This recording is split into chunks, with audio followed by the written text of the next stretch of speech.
CEO দপ্তরে সাংবাদিক প্রবেশ নিয়ে বিতর্ক। দপ্তরের দরজায় পুলিশি বাধার মুখে সাংবাদিকরা। সিইওর মধ্যস্থতায় পরিস্থিতি নিয়ন্ত্রণে আসে।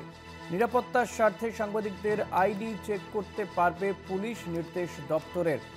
সিইও দপ্তরে সাংবাদিক প্রবেশ নিয়ে বিতর্ক এবং সিইও দপ্তর কলকাতা পুলিশের মতানৈক্য এ নিয়ে সাংবাদিকরা পুলিশি বাধার মুখে পড়েন বলে জানা যাচ্ছে। সিইও দপ্তরে সাংবাদিক প্রবেশ নিয়ে বিতর্ক। দপ্তরের দরজায় পুলিশি বাধার মুখে সাংবাদিকরা। এ নিয়ে সিইও এবং পুলিশের মধ্যে মতানৈক্য হয়।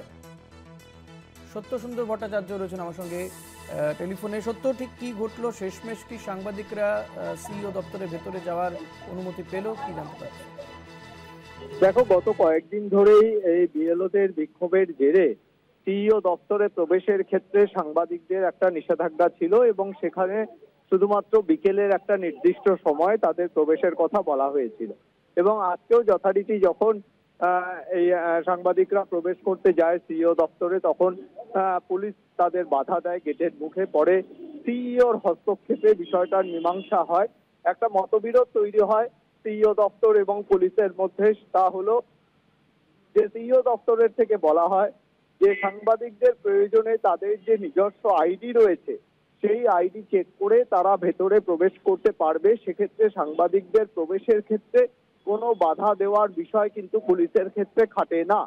সেক্ষেত্রে সিইও এটা জানিয়েছেন যে পরবর্তী সময়ে প্রবেশের ক্ষেত্রে শুধুমাত্র আইডি বা তার নির্দিষ্ট সই সেটা করে তিনি নিরাপত্তার খাতিরে সেই বিষয়গুলো পুলিশ করতে পারে, কিন্তু কোনোভাবেই সিইও দপ্তরে প্রবেশের ক্ষেত্রে সাংবাদিকদের বাধা দিতে পারে না, এমনটাই কিন্তু সিইও দপ্তর সূত্রে জানা যাচ্ছে।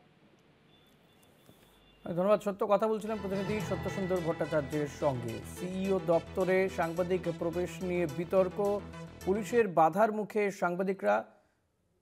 সিইওর মধ্যস্থতায় পরিস্থিতি নিয়ন্ত্রণে আসে। নিরাপত্তার স্বার্থেই সাংবাদিকদের আইডি চেক করতে পারবে পুলিশ, নির্দেশ দপ্তরের। প্রবেশে বাধা দেওয়া যাবে না, দপ্তরে প্রবেশে বাধা দেওয়া যাবে না বলে জানানো হয়েছে।